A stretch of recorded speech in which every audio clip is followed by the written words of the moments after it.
Hello dear student, कैसे आप लोग? पढ़ाई लिखाई अच्छे से चल रही होगी। माई सेल्फ शुभम अवस्थी और आप देख रहे हैं उत्सव ऑनलाइन प्लेटफॉर्म पे मुझे।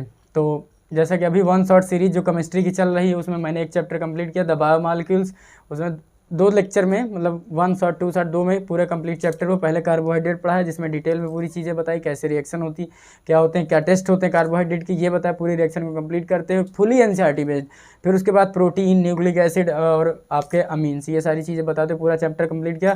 तो उसी सीरीज में आज सेकंड चैप्टर है पॉलीमर्स। इसके बाद केमिस्ट्री इन एवरीडे लाइफ। मतलब ये चैप्टर मैं इसलिए स्टार्ट करके पढ़ा रहा हूँ ताकि आपको, मतलब जैसे केमिस्ट्री के जो कम एफर्ट करके ज़्यादा मार्क्स लाए जा सके। देखिए बायोमॉलिक्यूल आपके बायो से भी रिलेटेड है, और आपका MBI molecular basis of inheritance जो जेनेटिक्स के बाद का चैप्टर है, जैसे उसमें न्यूक्लियोसाइड न्यूक्लियोटाइड कैसे बनते हैं, नाइट्रोजिनस बेस क्या होता है, पेंटेस शुगर क्या होती है। तो आपके 3 चैप्टर रिलेट हो रहे हैं, तो कम से कम 2-3 क्वेश्चन सही होने के चांस होते। काम वो नहीं जो काम करके बाद में बहुत अच्छा रिजल्ट मिले, थोड़ा काम करके ज़्यादा रिजल्ट मिले, वो काम पहले करना चाहिए, क्योंकि एग्जाम का टाइम बहुत कम है। नहीं तो फिर मैं ऐसे शुरू करता इनऑर्गेनिक या ऑर्गेनिक, तो वो टाइम नहीं बचा है। ठीक है, आपको कम एफर्ट करके ज़्यादा मार्क्स लाने हैं। तो जैसे ये चैप्टर है एकदम एनसीईआरटी फुली एनसीईआरटी बेस्ड आते हैं, तो वो मैं इसलिए पढ़ा रहा हूँ। इसके polymer, chemistry in everyday life, फिर सरफेस केमिस्ट्री और इन्वायरमेंटल केमिस्ट्री है, और इनऑर्गेनिक से जो चैप्टर आप कहेंगे, हाइड्रोजन है, S ब्लॉक, P ब्लॉक, जो कह देंगे आप, DNA ब्लॉक, कोऑर्डिनेशन केमिस्ट्री, इतना इंपॉर्टेंट चैप्टर। कोऑर्डिनेशन 2-3 क्वेश्चन आते ही हैं, केमिकल बॉन्डिंग से 3-4 क्वेश्चन आते हैं, पॉलीमर से हर साल 1 क्वेश्चन आता है। 2020 में भी 1 क्वेश्चन आया, पूछा which of the following is a natural rubber, उसमें पॉली 1,4,6 आइसोप्रीन ऑल सिस कॉन्फ़िगरेशन। 2016 में क्वेश्चन पूछा ऑल सिस कॉन्फ़िगरेशन, फेज 1 में ये क्वेश्चन पूछा, 2020 में फिर से पूछा। तो समझ लीजिए रबर एक बहुत इंपॉर्टेंट इसके लिए टॉपिक रहा। क्वेश्चन हर 2-3 साल में रिपीट आते गए हैं, यानी हर मतलब हर साल में 1 क्वेश्चन फिक्स है। तो जब आप 4 से 8 नंबर के लिए पढ़ते हैं तो 4 से 8 नंबर बहुत होता है, मतलब रैंक बनाने में, आपको सीट दिलवाने में बहुत बड़ी बात होती है, इसलिए छोड़ नहीं सकते। इसके बाद केमिस्ट्री इन एवरीडे लाइफ, उसमें भी आना है, तो ज़्यादा टाइम को वेस्ट ना करते। 1 शॉट आज पूरा एक ही शॉट में बनेगा, पूरा कंप्लीट चैप्टर हो जाएगा। बस आप देखते रहिए, थोड़ा सा स्पीड अगर ज़्यादा रहे तो माफ़ी चाहूँगा, क्योंकि 1 शॉट है, तो इसलिए मतलब एनसीईआरटी कुछ छूटेगा नहीं और आपको समझाने में कोई कमी नहीं होगा, as best as I can do. तो शुरू करते हैं। Polymers, what is polymer? जैसे कि नाम बता रहा है, ग्रीक वर्ड में जो पॉली का मतलब होता है बच्चा, ग्रीक वर्ड में देखिए एनसीईआरटी में टोटली लिखा हुआ है, आपको एनसीईआरटी की रीडिंग नहीं करना, बस देखते जाना है। बहुत अगर आपकी इच्छा है तो आप सामने खोल के रखिए, रिएक्शन को देखते रहिए। पॉली का मतलब होता है, जैसे ये वर्ड पॉली का मतलब होता है मेनी। कहाँ से ये वर्ड आए? देखिए कहीं अंधी चुक्की थोड़ी नहीं कुछ होता है, किसी चीज़ का नाम रखते तो उसके बेसिस में कुछ छुपा होता है। पॉली का मतलब मेनी, और मर्स का मतलब होता है यूनिट। क्या? मर्स का मतलब होता है यूनिट या पार्ट, यूनिट या पार्ट। ये एनसीईआरटी में लिखा हुआ है, ये सब अपने मन से नहीं बता रहे। तो मेनी पार्ट्स या मेनी यूनिट जब किसी भी मेथड से कंडेंसेशन या पॉलीमराइजेशन करके अपने आप को बड़े माइक्रोमॉलिक्यूल में कन्वर्ट हो जाते हैं, उन्हें आप पॉलीमर कहते हैं। ठीक है, पॉलीमराइजेशन के बाद जैसे मैं अभी दिखाता हूँ आपको कि जैसे ये पॉलीमर है तो किसी मोनोमर से बना होगा, उसकी एक सिंगल यूनिट होगी, रिपीटिंग यूनिट मोनोमर होती है। मोनोमर, इसका पॉलीमराइजेशन हुआ, इसका क्या हुआ? पॉलीमराइजेशन हुआ। थोड़ा सा स्पीड अभी तो मतलब एक थ्योरेटिकल चल रहा है, आप टेंशन नहीं लीजिएगा, जहाँ रुकना होगा रुकते हैं। मोनोमर पॉलीमराइजेशन हो गए। डिफरेंट मेथड ऑफ पॉलीमराइजेशन हो सकता है, मोड एडिशन, कंडेंसेशन, वो लेक्चर के अंदर आप सीखते जाएंगे। बस अभी यह जानिए मोनोमर पॉलीमराइजेशन होके आपका पॉलीमर देता है। क्या देता है? पॉलीमर। अब पॉलीमर के अंदर क्या प्रॉपर्टीज़ होती हैं आपका? पॉलीमर, इसे माइक्रोमॉलिक्यूल भी कहते हैं। क्या कहते हैं? माइक्रोमॉलिक्यूल भी कहते हैं। ये कैसे होते हैं? हायर मॉलिक्यूलर मास के होते हैं। ये टू दी पॉइंट आपको बातें पता होनी चाहिए। पॉलीमर, मोनोमर से पॉलीमराइजेशन होकर पॉलीमर बनाता है, उसका माइक्रोमॉलिक्यूल होता है। क्या इसके देखो 2 वर्ड होता है, एक माइक्रो एक मैक्रो। जब बड़ी चीज़ के लिए रिप्रेजेंट करते हैं तो माइक्रो बोलते हैं, MICRO, छोटे के लिए। ठीक है, तो हायर मॉलिक्यूलर मास होता है इनका, मॉलिक्यूलर मास हायर होता है। और एनसीईआरटी लिखती कितना होता है? तो 10⁻³ से लेके 10⁻⁷U, ये आपको याद रखना है, शायद स्टेटमेंट में पूछ दे, तो बस छोड़ना नहीं है। बस ये बेसिक हो गया डेफिनेशन। तो monomer after polymerization give rise to the polymer in the different method like addition, condensation and so on. ये लेक्चर के बेसिस पे आप देखते जाएंगे अदर। तो पॉलीमर की क्या विशेषता है? ये माइक्रोमॉलिक्यूल्स होते हैं, इनका मॉलिक्यूलर मास क्या होता है? बहुत हाइयर होता है। कितना होता है? लगभग एनसीईआरटी ने एक डेटा दे दिया, 10⁻³ से लेकर 10⁻⁷U। 10⁻³ समझ लें 1000, फिर उसके ऊपर बढ़ाते जाइए 10⁻7 U तक, ये होता है, ये यूनिट है यू, ठीक है, वेट की। तो बस ये पॉलीमर, जैसे अब एक एग्जांपल उठा लीजिए, मोनोमर कोई लेते हैं, जैसे पॉलीथीन का बहुत नाम सुनते हैं आप, पॉलीथीन का बहुत नाम सुनते हैं। एक एग्जांपल, जैसे अब मोनोमर पॉलीथीन की क्या होगी, इथीन होगी। इथीन को CH2 डबल बॉन्ड CH2 या H2C करके आप किसी भी तरह लिख सकते हैं। इससे जनरली जो रिप्रेजेंटेशन होता है वो ये नहीं होना चाहिए, कार्बन कार्बन डबल बॉन्ड होता है तो उसके बीच में H2C ये ऐसे लिख देते हैं, तो इसमें भी मतलब CH2 तो ऐसे लिखा हो चाहे ऐसे लिखा हो, बात समझ जाइएगा। तो इसका पॉलीमराइजेशन होकर क्या बनाता है, ये पॉलीमराइज होगा, पॉलीमराइज होके ये मोनोमर है, पॉलीमराइजेशन देखिए ये पॉलीथीन देता है, पॉलीथीन देता है number of n repeating unit, ये रिपीटिंग यूनिट n बनती है, देखिए n नंबर ऑफ इथीन लिए तो ये n नंबर ऑफ ये दिया आपका CH2 सिंगल बॉन्ड CH2, ठीक है। अब इसी का पॉलीमराइजेशन हो गया तो ये बन जाएगा आपका CH2 का होल n, ठीक है, बस ख़त्म हो गया। इसी तरह n लगा के कंप्लीट हमको पॉलीमर हर जगह बनाना। तो अभी तो ये शुरुआत हुई, आपको मतलब इंट्रोडक्टरी पार्ट था कि आप रूबरू होइए क्या होते हैं पॉलीमर्स। पॉली का मतलब ग्रीक वर्ड में होता है मेनी, यूनिट, मर्स का मतलब होता है यूनिट, तो मेनी यूनिट मिलके जब कोई माइक्रो मॉलिक्यूल बनाते हैं तो उसे पॉलीमर्स कहते हैं। उसका एनसीईआरटी ने डेटा जो वेट का लिखा है वो कितना लिखा, 10⁻3 से 10⁻7 U होती है। ये कैसे होते हैं, माइक्रो मॉलिक्यूल्स होते हैं। पॉलीमराइजेशन का मेथड अलग अलग हो सकता है, जिसको मैं अभी बेसिस ऑफ क्लासिफिकेशन में बताऊँगा। मैंने बताया था किसी चीज़ को बांटते हैं तो किस बेस पे बांटते हैं, उसके बेसिस पे इसका क्लासिफिकेशन होगा। हर चीज़ का क्लासिफिकेशन कहीं ना कहीं उसके बेस पे डिपेंड होता है, जैसे हम किस लिए बात कर रहे हैं, ठीक है। जैसे अगर इसकी बात करें तो मोड ऑफ पॉलीमराइजेशन पे अलग अलग है, स्ट्रक्चर में अलग है, क्लास सोर्स पे अलग है, सोर्स स्ट्रक्चर, ठीक है। तो आइए सबसे पहले शुरुआत करते हैं क्लासिफिकेशन की। What is classification? 4 क्लासिफिकेशन इसमें पढ़ना है, सबका बेसिस अलग है और कितने हैं, लगभग सब में 3 है, एक में 2 है बस। आइए देखते हैं कैसे। क्लासिफिकेशन बेस्ड ऑन, किस पे बेस्ड है, ये सबसे इंपॉर्टेंट है। बेस्ड ऑन सोर्स, सोर्स क्या है, कहाँ से निकाल रहे हैं, कहाँ से प्राप्त कर रहे हैं। सोर्स में भी नेचुरल, में भी सेमी सिंथेटिक, में भी सिंथेटिक। तो पहला जो सोर्स है वो नेचुरल है, नेचुरल पॉलीमर, ये इसका पूरा आप लगाते जाइए। नेचुरल के बाद आप लगाएंगे सेमी सिंथेटिक, नेचुरल को ही थोड़ा छेड़खानी करके उसमें कुछ मिला जुला के semi synthetic, not completely synthetic भी नहीं पूरी तरह से और नेचुरल भी नहीं, तो सेमी सिंथेटिक। हर नाम के पीछे कुछ ना कुछ कारण होता है। सेमी सिंथेटिक बाद आएगा आपका प्योर सिंथेटिक, ठीक है।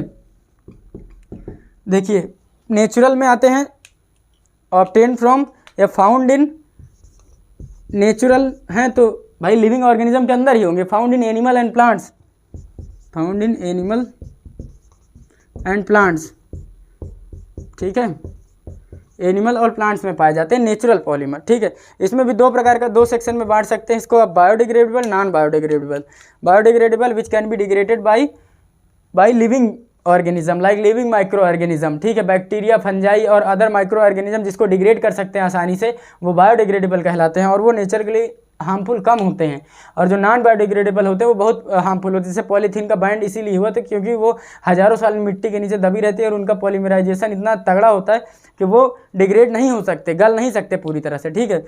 नेचुरल एजेंट जब किसी चीज़ को गला देते हैं तो उन्हें कहते हैं वो बायोडिग्रेडेबल हैं। तो बायोडिग्रेडेबल में कौन कौन से हैं और नॉन बायोडिग्रेडेबल कौन हैं नेचुरल सोर्स, ठीक है। बायोडिग्रेडेबल में आपका आ जाएगा जैसे सेलुलोज बताया था, बीटा ग्लूकोज से मिलके बना है, इसके पहले लेक्चर जो है उसमें सब पढ़ाया लिंकेज सेलुलोज।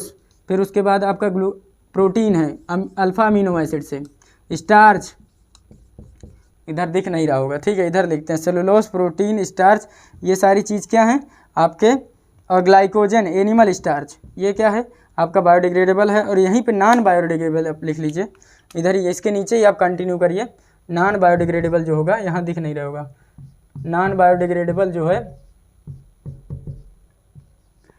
एक रबर है और रेजिन है। देखिए रबर भी नेचुरल है, उसमें भी कुछ छेड़खानी करके बनाते हैं, वो आगे पढ़ेंगे। रबर, रेजिन ये कैसे हैं, ये नॉन बायोडिग्रेडेबल हैं, ये नेचुरल का ही पार्ट है, इसके नीचे की जगह इसको ऊपर लिख दिया गया है, ठीक है। ये ख़त्म हो गया। उसके बाद आए सेमी सिंथेटिक। सेमी सिंथेटिक का मतलब होता है जैसे इसमें क्या है, सेलुलोज डेरिवेटिव ले लीजिए। सेलुलोज आपका नेचुरल है, ठीक है, यहाँ लिखे नहीं, सेलुलोज लिखा सबसे पहले लिखा है, ठीक है। सेलुलोज क्या है, नेचुरल है, लेकिन इसमें कुछ क्या कर दिया, एसिटाइलेशन नाइट्रेशन करा के सेलुलोज एसीटेट बना लीजिए, सेलुलोज नाइट्रेट बना लीजिए, तो ये कैसा होगा, यानी सेलुलोज डेरिवेटिव। पूरी तरह से ना नेचुरल है ना पूरी तरह से सिंथेटिक है, इसलिए सेमी सिंथेटिक। सेलुलोज का एसिटाइलेशन कराएंगे, सेलुलोज नाइट्रेट मिलेगा, जिसे रेयान बोलते हैं, सेलुलोज नाइट्रेट। एसिटाइलेशन करके, पहले एसिटाइलेशन करा के बनाइए तो एसीटेट, सेलुलोज एसीटेट, इसको रेयान बोलते हैं, रेयान कॉमनली। और एक है सेलुलोज नाइट्रेट, नाइट्रेशन करा के, ठीक है, ये हो गया। और आपका सेलुलोज डेरिवेटिव में ख़त्म हो गया, ठीक है। आइए, और वल्कनाइज्ड रबर, रबर जो है नेचुरल है, लेकिन वल्कनाइज्ड रबर कैसे, उसमें सल्फर की लिंकिंग हो जाती है, अभी आगे बताता हूँ, पूरा रबर डिटेल में है, वल्कनाइज्ड रबर, बस ख़त्म हो गया। उसके बाद सिंथेटिक, सिंथेटिक में कौन कौन से हैं, सिंथेटिक में आपके बाकी बचे सब पूरे सिंथेटिक ही हैं, जैसे पॉलीथीन हो गया, ठीक है, पीवीसी हो गया, पीवीसी, पॉलीथीन, ये सब क्या है, सिंथेटिक हैं, ठीक है। स्टाइरीन, डैक्रॉन, ये सब सिंथेटिक में आ जाएंगे, ठीक है। आइए आगे बढ़ते हैं। बूना यस, नायलॉन, नायलॉन जोड़ दीजिए इसी में, buna S, S for styrene, buna buta 1,3 diene के नाम से पड़ा, ब्यूटा 1,3 डाइन, स्टाइरीन मिलके बूना एस बनता है, बूना एन जो होता है वो एक्राइलोनाइट्राइल के नाम से पड़ता है, buta 1,3 dine acrylonitrile Buena N बनाती है, ठीक है। तो वो अभी आगे आप लेक्चर के अंदर देखते रहिए। ये देखिए पहला जो है क्लासिफिकेशन खत्म हुआ, ठीक है। स्ट्रक्चर के बेसिस पे अब देखते हैं, स्ट्रक्चर के बेसिस पे भी 3 है, देखिए सब में 3 आएंगे लगभग, और एक में मोड ऑफ पॉलीमराइजेशन में ही केवल 2 हैं, जिसमें कंडेंसेशन और एडिशन है, बस फटाक से। तो इसमें कितने प्रकार के थे, 2 प्रकार के थे, 3 प्रकार के थे, कौन कौन से थे, एक नेचुरल था, एक सेमी सिंथेटिक, एक सिंथेटिक। जो प्लांट और एनिमल से मिलते हैं वो नेचुरल होते हैं, जिनको नेचुरल में कुछ छेड़खानी करके बनाया जाए। सेमी सिंथेटिक जो पूरी कंप्लीटली मैन मेड होते हैं उन्हें सिंथेटिक कहते हैं, जैसे सेलुलोस, सेलुलोस और प्रोटीन और ये सब कैसे आपके नेचुरल हैं। सेलुलोस एसीटेट, सेलुलोस नाइट्रेट कैसा सेमी सिंथेटिक है, बाकी टेफ्लॉन, नायलॉन वगैरह वो आपका सिंथेटिक है। बेस्ड ऑन सोर्स खत्म हुआ, ठीक है। अब हम लोग पढ़ेंगे बेस्ड ऑन, थोड़ा सा इसको ऊपर रखते हैं, बेस्ड ऑन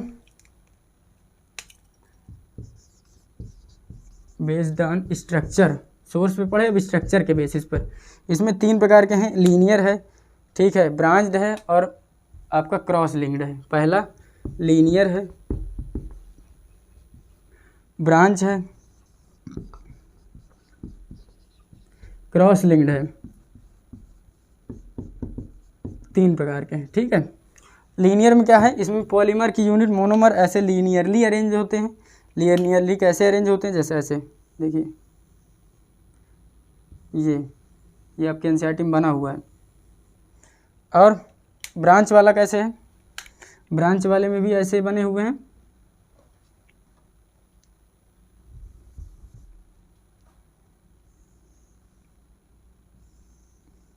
लेकिन उसमें क्या है, उसमें ब्रांचिंग निकली हुई है, ये ब्रांचिंग। और क्रॉस लिंक में क्या, अगर हाँ ये ब्रांचिंग को आप जोड़ दिए दो तो क्रॉस लिंक हो जाएगा, उसको जोड़ना नहीं है, ठीक है। ये अब देखना, ये इसमें ब्रांचिंग के साथ साथ कनेक्टिविटी भी होगी, जैसे ये इसके साथ जुड़ा, ये इसके साथ जुड़ा, ये तीनों से जुड़ा, ठीक है। तो ये कैसा हुआ, क्रॉस लिंक्ड हो गया। बस इसके एग्जाम्पल लिखने हैं। हाई डेंसिटी पॉलीथीन लीनियर है, लो डेंसिटी, और उसका जो है लास्ट वाले के बैकेलाइट, मेलामाइन, फॉर्मेल्डिहाइड रेजिन है। इसका वाला सबसे इम्पोर्टेंट है, क्रॉस लिंक्ड के एग्जांपल आपको याद होने चाहिए। मेलामाइन नहीं दिख रहा है क्या, इधर लिखते हैं, मेलामाइन, फॉर्मेल्डिहाइड रेजिन पढ़ाएंगे अभी, मेलामाइन, फॉर्मेल्डिहाइड, ये हो जाएगा बैकेलाइट, मेलामाइन, फॉर्मेल्डिहाइड रेजिन, ये कैसे हैं, क्रॉस लिंक्ड के एग्जांपल हैं। ब्रांच के कौन है, इसमें हाई डेंसिटी पॉलीथीन, ठीक है, HDP हाई डेंसिटी पॉलीथीन, ठीक है। इसमें लो डेंसिटी पॉलीथीन, और साथ में PVC, ठीक है, high density polythene, low density polythene, ये याद रखिएगा। लीनियरली अरेंज होते हैं, ठीक है, ऐसे कर लो इसको। लो डेंसिटी पॉलीथीन, ये लीनियरली वाली हाई डेंसिटी पॉलीथीन, और उसके बाद ये ब्रांच वाली low density polythene. Low density high density क्या है ये पढ़ाना है अभी आगे के लेक्चर में, पूरा हेडिंग रहेगी, ठीक है। तो ये देख लीजिए आप लोगों ने किसका खत्म हुआ है, ये आपका क्लासिफिकेशन बेस्ड ऑन स्ट्रक्चर खत्म हुआ है। अब आपको मैं पढ़ाऊंगा मोड ऑफ पॉलीमराइजेशन के बेसिस पे क्लासिफिकेशन। तो मोड ऑफ पॉलीमराइजेशन में दो ही हैं, एक या एडिशन से हो सकता है या कंडेंसेशन हो सकता है, और फिर मोड ऑफ एक अगला मोड पढ़ेंगे तो उसमें 3 है, तो सब में 3 है, एक में ही 2 है। Based on mode of polymerization यहाँ पढ़ते हैं, मोड ऑफ पॉलीमराइजेशन ये रफ कर लो, based on mode of polymerization, यही बदल रहा है, मोड ऑफ पॉलीमराइजेशन, मेराइजेशन पूरा लिख लीजिएगा, based on mode of polymerization, ठीक है। इसमें 2 हैं, कौन कौन से हैं, एडिशन पॉलीमराइजेशन है और एक कंडेंसेशन है। क्या है, एक एडिशन है एक कंडेंसेशन है। उसका फर्दर है, एक होमो हो सकते हैं, कोपॉलीमर हो सकते हैं। सिमिलर मॉलिक्यूल के बीच में एडिशन हो रहा है होमोपॉलीमर, डिफरेंट हो रहा है कोपॉलीमर, ठीक है। दोनों में 2 2 होंगे फिर अंदर सब, ठीक है। जैसे इसका देखते हैं, बेस्ड ऑन मोड ऑफ, ये मोड लिखा हुआ है, मोड ऑफ पॉलीमराइजेशन पे 2 हैं, एडिशन एंड कंडेंसेशन। एक है एडिशन, इसको चेन ग्रोथ पॉलीमराइजेशन भी कहते हैं, चेन ग्रोथ पॉलीमराइजेशन भी कहते हैं। और एक है एडिशन के बाद कंडेंसेशन, कंडेंसेशन पॉलीमराइजेशन, ठीक है। इसको स्टेप ग्रोथ कहते हैं, स्टेप ग्रोथ पॉलीमराइजेशन कहते हैं। अब जो एडिशन चेन ग्रोथ है इसमें भी 2 तरीके से हो सकते हैं, या तो सिमिलर मॉलिक्यूल के बीच में आ रहा है तो homopolymer, homopolymer of addition and copolymer मतलब डिफरेंट पॉलीमर, सीधा एक साथ लिखा रहता है कोपॉलीमर स्लैश नहीं कोपॉलीमर, ठीक है। होमोपॉलीमर में बहुत सारे हैं, पीवीसी है, ठीक है, पैन है, जितने पी से मिल जाए आपको, PVC, polythene, polystyrene, PMA, MA, Pamma, ठीक है, ये हो गया। और उसके बाद टेफ्लॉन, टेफ्लॉन तो उसका कोपॉलीमर में आ जाएगी ये, ठीक है। 3-4 नाम इसके आपको याद रखने हैं, ठीक है। टेफ्लॉन भी है, natural rubber and synthetic rubber, Teflon CF2 double bond CF2 से ही होता है टेफ्लॉन, और आपका natural rubber and synthetic rubber, जितनी रबर है इधर दिख नहीं रहा होगा, ठीक है। होमोपॉलीमर है कोपॉलीमर में, ठीक है। आप लोगों ने ये देख लिया क्या है होमोपॉली। देखिए एडिशन में भी होमो और को हो सकते हैं और उसमें भी होमो और को हो सकते हैं। तो इसका बूना एस और buna N, buna S rubber है, बूना एस और बूना एन, मैंने बताया था ब्यूटा 1,3 डाइन के नाम से ब्यूना पड़ा, S for styrene, N for acrylonitrile, क्या होते हैं वो आगे लेक्चर में देखेंगे, अब दिल थाम के बैठिए। कंडेंसेशन में क्या होता है, इसमें जब जुड़ते हैं तो इसमें वाटर का स्प्लिटिंग होती है, स्मॉल मॉलिक्यूल निकलते हैं, ठीक है। इसमें भी होमो है और को है, होमोपॉलीमर है कोपॉलीमर है, ठीक है, होमोपॉलीमर है और को है। को का मतलब डिफरेंट पॉलीमर के बीच में हो रहा है, होमो का मतलब सेम मॉलिक्यूल के बीच में हो रहा है। यहाँ लिख लीजिए सेम मॉलिक्यूल, ये डिफरेंट पॉलीमर के बीच हो रहा है दोनों में। नाइलॉन 6 कैप्रोलैक्टम से बनेगा, होमोपॉलीमर है। Copolymer nylon 6 1,3 butanoic acid plus adipic acid से बनाया जाता है, ठीक है। ये nylon 6 हेक्सामेथिल diamine plus adipic acid से, नाइलॉन 6 नाइलॉन 6 जिसे कहते हैं आप, ठीक है। और बहुत सारे हैं। चलिए ये ख़त्म हुआ आपका classification based on mode of polymerization, mode of polymerization पे ख़त्म हुआ, ठीक है। और कुछ टेरिलीन, डैक्रॉन, ग्लिप्टाल, बाइकेलाइट, ये सब इसी के हैं कोपॉलीमराइजेशन में। टेरिलीन है, डैक्रॉन, टेरिलीन को ही डैक्रॉन कहते हैं। बाइकेलाइट है, इधर लिख लीजिए bakelite, melamine, urea formaldehyde, resin, वो सब आपके अंदर पढ़ेंगे, आप कंडेंसेशन की हेडिंग पड़ेगी, ठीक है। ये हो गया ख़त्म। तो तीसरा क्लासिफिकेशन खत्म हुआ based on mode of polymerization, तीसरा था। अब चौथा आप पढ़ेंगे based on mode of what, based on mode of arrangement of molecule. कैसे हैं, जैसे आपका इलास्टोमर्स है कि थर्मोप्लास्टिक है कि थर्मोसेटिंग है, ठीक है, इंटरमॉलिक्यूलर फोर्स के बेसिस पे, ठीक है।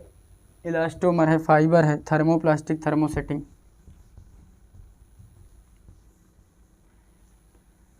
इंटरमॉलिक्यूलर फोर्स पर आइए देखते हैं। इंटरमॉलिक्यूलर फोर्स,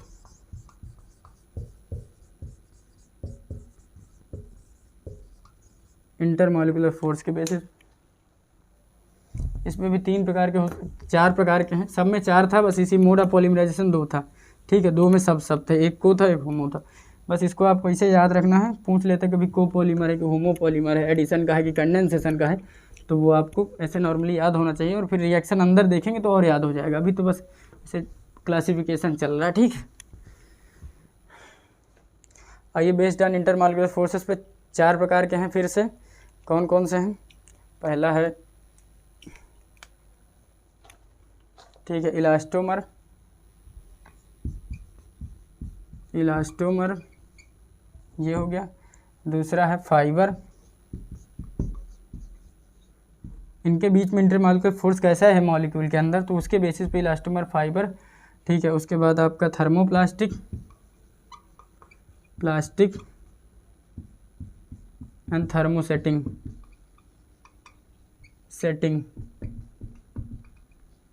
ठीक है। इसको A 1 2 3 कर लीजिए, क्योंकि इसमें भी कुछ नंबरिंग लिखाना है, स्ट्रेंथ लिखाना है, 1 2 3 4, ठीक है। तो उसके बाद इलास्टोमर में क्या आएंगे, जितने रबर हैं। इलास्टिक प्रॉपर्टी कौन शो करता है, rubber. What is elastic property, any body can be stretch and it regain its original shape after removing the external force. जब हम किसी फोर्स को लगा खींच लेते हैं, जब फोर्स हटाते हैं, रिलीज करते हैं, तो वो अपने गेन मतलब साइज को फिर से रीगेन कर लेता है। वैसी प्रॉपर्टी इलास्टिसिटी कहलाती है, ठीक है। रबर, इलास्टोमर में जितनी रबर है, नेचुरल रबर, सिंथेटिक रबर सब आएगी। Natural rubber, synthetic rubber, buna S, buna N, buna N सब आ जाएंगे इसी में, बूना S, बूना N, ठीक है। नियोप्रीन, क्लोरोप्रीन सब आता है। उसके बाद फाइबर्स में क्या आते हैं, polyamide and polyester, polyamides and polyester क्या होते हैं सब अभी देखेंगे, आप बस देखते रहिए। थर्मोप्लास्टिक, थर्मोप्लास्टिक में आपके अलग अलग हैं, जैसे पॉलीथीन है, PVC है, और पॉली एक्राइलोनाइट्राइल का है। पी से जितना हो सब थर्मोप्लास्टिक। सेटिंग में है आपका बैकेलाइट, ये जहाँ तीनों एक साथ ही होंगे, Bakelite, melamine, formaldehyde resin, urea formaldehyde resin, पूरा लिखिए, यूरिया फॉर्मेल्डिहाइड रेजिन। सोचिए आपका मतलब पूरी NCERT के निचोड़ मिल गया, मतलब on the basis of classification में 4 में ख़त्म। पहला आप सोर्स ले लीजिए, दूसरा स्ट्रक्चर ले लीजिए, तीसरा आपका मोड ऑफ पॉलीमराइजेशन ले लीजिए, चौथा ले लीजिए आपका ये इंटरमॉलिक्यूलर फोर्स पे। सब पे 3-3 है, एक में उसमें 2 था, इसमें 4 है, मतलब सब में 3-3 ही बराबर। किसने एक बढ़ा दिया, उसमें एक घट गया, बस खत्म हो गया। इसे याद कर सकते हैं आप। सारे एग्जाम्पल मैंने बता दी कौन कौन से। हाँ, इसके स्ट्रेंथ के बारे में बहुत अच्छा प्यारा क्वेश्चन बनता है कि स्ट्रेंथ इसकी क्या होगी, व्हाट इज स्ट्रेंथ। तो स्ट्रेंथ आप लोग अगर दिख रहा हो यहाँ से तो लिखा देता हूँ, स्ट्रेंथ सबसे ज़्यादा किसकी होगी, स्ट्रेंथ वाइज सबसे ज़्यादा मजबूत इंटरमॉलिक्यूलर फोर्स होगा थर्मोसेटिंग का, यानी 4th नंबर। फिर उसके बाद होगा थर्मोप्लास्टिक का 3rd नंबर, देन फाइबर्स आएंगे, और सबसे वीक होगा आपका इलास्टोमर 1। तो ये कभी कभी पूछ लेता है, और आपको नंबरिंग दे देगी, मतलब एग्जांपल दे देगी। जैसे रबर से एक दे दिया, एक पॉलिस्टर पॉलीअमाइड से, एक PVC दे दिया, बैकेलाइट दे, मुझे बताइए सबसे ज़्यादा स्ट्रॉन्ग कौन, तो बैकेलाइट वाला। फिर उसके बाद जो इसमें से रहेगा थर्मोप्लास्टिक, फिर अमाइड से, फिर सबसे वीक फोर्स होगा रबर का, ठीक है, इलास्टोमर का। तो ये खत्म हो गया स्ट्रेंथ वाइज, देख लीजिए। सबसे thermosetting, then thermoplastic, then fibre, then elastomer. इसलिए नंबरिंग उसकी 4 है, 4 3 2 1, ठीक है, ऐसे डिक्रीजिंग ऑर्डर, मतलब इसका सबसे स्ट्रॉन्गेस्ट, उसका वीक, बस खत्म हो गया। ये पूरी क्लासिफिकेशन खत्म हो गई आपकी। और कुछ बचा, क्लासिफिकेशन ख़त्म हो गई। अब हम लोग क्या पढ़ेंगे, थोड़ा सा पढ़ेंगे इसमें आप कैसे मैकेनिज्म ऑफ पॉलीमराइजेशन पढ़ेंगे। देखिए परऑक्साइड लिंकेज दिया हो, परऑक्साइड के बारे में दिया है, मतलब फ्री रेडिकल, तो वही हम लोग पढ़ेंगे। इसको मैं रफ कर सकता हूँ, थोड़ा सा परऑक्साइड के लिए जगह चाहिए, ठीक है। अब हम लोग क्या पढ़ेंगे, mechanism of polymerization. Free radical mechanism दिया हो, थोड़ा सा पढ़ेंगे। उसके बाद फिर क्या करेंगे, मोनोमर पढ़ेंगे, उसके पॉलीमर और उसके नेम, एग्जाम्पल्स बहुत ज़रूरी हैं, उसी से ज़्यादातर क्वेश्चन आते हैं। कौन सी यूनिट किसको जुड़ के, मोनोमर पूछता है। पॉलीमर दे दिया उसका मोनोमर बताइए, मोनोमर दे दिया उसका पॉलीमर तो जनरली बता ही देते हैं लोग, उसके यूज़ क्या है वो भी। तो यूज़ मोनोमर पॉलीमर ये तीनों बताते हुए पूरा ख़त्म कर देंगे। ठीक है, 8+2 यानी 10 पहले एडिशन में दिया है, फिर कंडेंसेशन में 7-8 दिया हुआ है, ये ख़त्म हो जाएगा। उसके बाद फिर आपका वल्कनाइजेशन अब रबर बताना है, और HDP और LDP हाई डेंसिटी पॉलीथीन क्या होती है, लो डेंसिटी पॉलीथीन क्या होती है, पूरा चैप्टर ख़त्म, फिनिश। देखो पूरा निपटा दिया है, मतलब ऐसे ही बस स्ट्रेटजी होनी चाहिए, पता होनी चाहिए क्या पढ़ना है। इसके बाद पॉलीमर में अब हम लोग क्या पढ़ने वाले हैं हम लोग मैकेनिज्म ऑफ, हेडिंग डालिए, मैकेनिज्म ऑफ पॉलीमराइजेशन। बहुत ज़्यादा आपको नहीं याद करना इसे, SATION होता है शॉर्ट में लिख दिया, ठीक है, कोई दिक्कत नहीं, आप लोग बस ऐसे देख लें। परऑक्साइड के बारे में पढ़ना है हमें, परऑक्साइड उसी को लेके समझेंगे। pH से फेनिल, देखिए यहाँ पे एक उठा लीजिए, pH phenyl, C double bond O C, ठीक है, pH फेनिल। अब आपको क्या करना है, खेल करना, क्या करना है आपको, यहाँ से इसको तोड़ना है, तोड़ दिया, ब्रेक कर दिया। अब इसमें एक फ्री रेडिकल, एक फ्री रेडिकल इधर, तो ये क्या बना, मैं इसको ये लिख सकता हूँ ट्वाइस नंबर। आप देखिए सेम ये भी है, सेम ये चीज़ है, सेम ये चीज़ है, तो ये लिख सकता हूँ twice pH C double bond O, ठीक है, ये लिख सकते हैं 2 बार। अब उसी में से उठाइए, एक को उठा लीजिए, pH phenyl C double bond O, ठीक है, इसका क्या करेंगे, ठीक है, H+ आयन के साथ प्रोटोनेशन हुआ, पानी निकला, pH अलग मिलेगा आपको, प्लस CO2, यहाँ से क्या प्राप्त हुआ, pH फेनिल को, फेनिल का फ्री रेडिकल मिल गया। ठीक है, अब इसी को क्या करना है, हमें पॉलीमराइजेशन करा देना है। pH पॉलीमराइजेशन किसके साथ कराना है, इथीन ले लीजिए, CH2 डबल बॉन्ड CH2, ठीक है, क्या बनाएगा ये, pH CH2, ठीक है, ये बॉन्ड ब्रेक हुआ, ये तो ये क्या हुए, आपके 2 रेडिकल तैयार हो गए। इन्हीं को उठा लीजिए, pH वहाँ से CH2, इनको रिएक्शन फिर फर्दर कराइए इसी से, इथीन से, CH2 डबल बॉन्ड CH2 से, फिर वही कहानी होगी, ये ऐड हो जाएंगे, pH CH2 से। तो वी कैन से दैट, हम ये नहीं लिख सकते हैं, इसका बार बार कराने से अच्छा है pH लिख सकते हैं, CH2, इसका होल एन कर सकते हैं, होल एन कर दीजिए बस, ठीक है, CH2 चलता रहेगा। अब इसके बाद रोकना वहाँ से, अब इसी यूनिट को उठा के सजा देना है। तो अभी तक देखिए क्या हुआ, ये चीन इनिशिएट हो रही है, यहाँ प्रोपागेट हो रही है, 3 स्टेप में पढ़ाना, इनिशिएशन, प्रोपागेशन, फिर देन आप यहाँ पे लास्ट स्टेप में पढ़ेंगे टर्मिनेशन। तो थोड़ा जगह की कमी हो रही है, लेकिन इसको एक साथ ही बनाना चाहिए, ठीक है, रुको करते हैं कुछ। उसके बाद ठीक इधर chain initiation, chain propagation, then chain terminate होगी, ठीक है, चेन टर्मिनेट होगी। चलिए आइए देखते हैं, इसी में से 2 उठाना है, पहले इसको लिख लो, मेंशन कर लो, पेन कहाँ, ये है chain initiation, chain initiation 3 step होते हैं इसके, चेन इनिशिएशन, प्रोपागेशन, प्रोपागेट हो रही है, chain propagation, then chain termination. अब हमें टर्मिनेशन कराना है, टर्मिनेट कैसे कराओगे, ठीक है, इसको मैं रफ कर रहा हूँ, ठीक है, ये इसको रफ कर रहा हूँ इतना,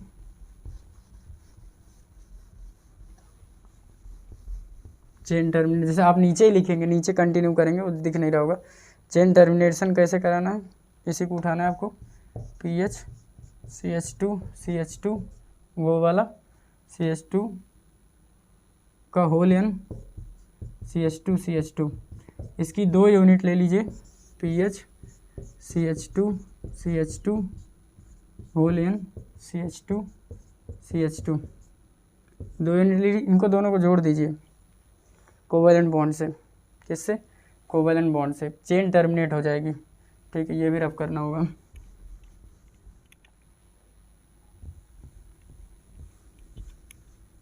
चेन टर्मिनेट हो जाएगी। PH CH2 CH2 whole N CH2 CH2, इसी की दूसरी unit PH CH2 CH2 whole N CH2 CH2। अब इसका इसके साथ लिंकिंग हो गई, CH2 CH2 बन गया। तो ये पूरी प्रोसेस क्या होगी? ये टर्मिनेट हो गई चेन। चेन टर्मिनेशन, चेन क्या होगी? टर्मिनेट हो गई। टर्मिनेट होके क्या बनाएगा? आपका एक यूनिट मिल जाएगी CH2 का होल एन, यानी ये मिल गया पॉलीथीन। जो एनसीईआरटी में दिया है डिक्टो, मैंने पूरी कोशिश करी है आपको समझाने की, परऑक्साइड लिंकेज से फ्री रेडिकल मैकेनिज्म। बस ख़त्म हो गया। यही है आपका what, this is your mechanism ख़त्म हुआ।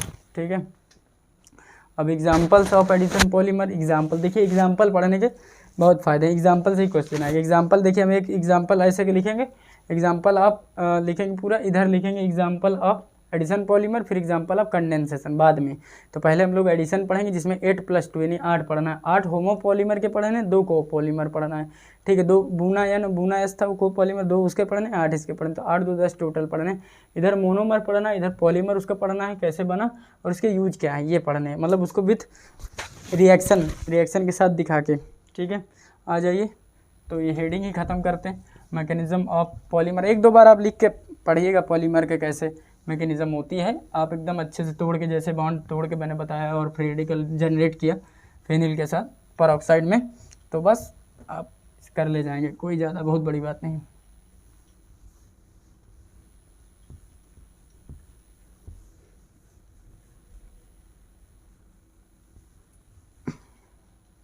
आ जाइए, examples of addition polymer.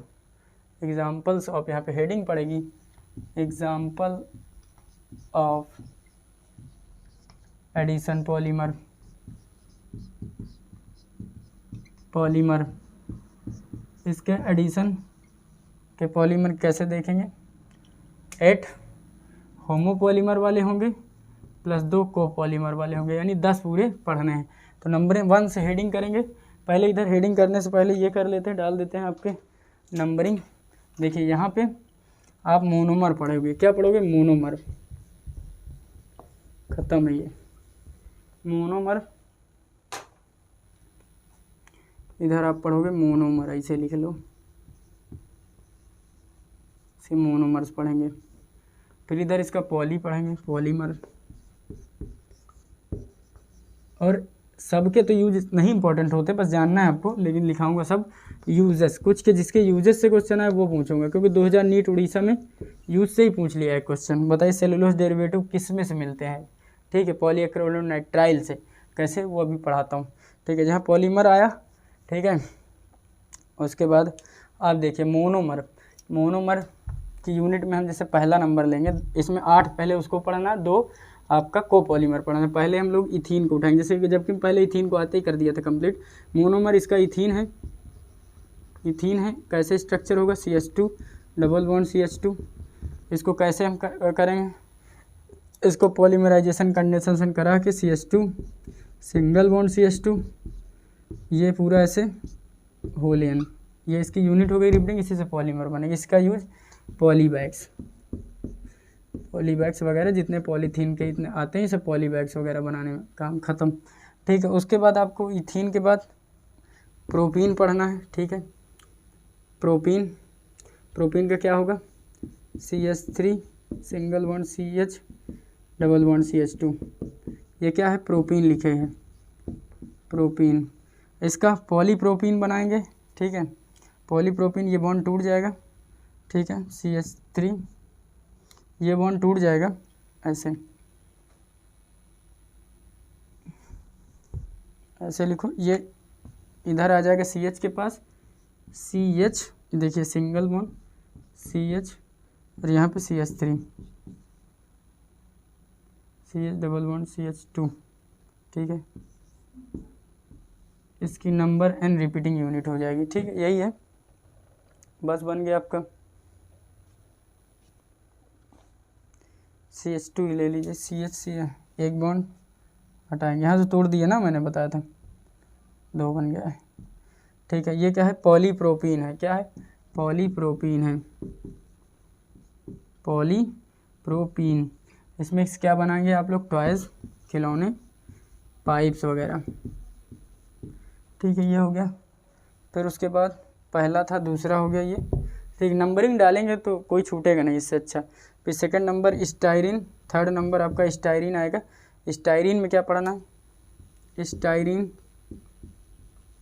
Styrene को और क्या कहते हैं इसको ठीक है, फेनिल के साथ, phenyl PH single bond CH double bond CH2, ऐसे आप लिख सकते हैं, या इसी का रिप्रेजेंटेशन आप ऐसा कर सकते हैं, जैसे ये फेनिल है C6H5, ये हो गया single bond CH double bond CH2। जैसे याद करना वैसे याद करो प्रभु, देखो ऐसे लिख लो, ऐसे लिख लो, ठीक है, ठीक ठीक ठीक। इसके बाद क्या करना है, ये इसका मोनोमर में ही लिख दिए हैं, लिखते लिखते वहाँ इसका पॉलीमर लिखते हैं हम, यहाँ पे इसका पॉलीमर होगा, क्या होगा, इसी का फेनिल CH के साथ आ जाएगा यहाँ पे फेनिल, और ये सिंगल बॉन्ड CH2 से जुड़ जाएगा, डबल बॉन्ड ब्रेक होगा, और ये N यूनिट बनाएगा, पॉलीस्टाइरीन बनाएगा, पॉलीस्टाइरीन, ठीक है, पॉलीस्टाइरीन क्या बनाएगा, स्टाइरीन आपका पॉलीस्टाइरीन बनाएगा। इसमें टॉयज़ भी इसी से टॉयज़ बनाए जाएंगे, toys, TV product, TV gadgets और रेडियो के गैजेट्स इसी से बनाए जाएंगे आपके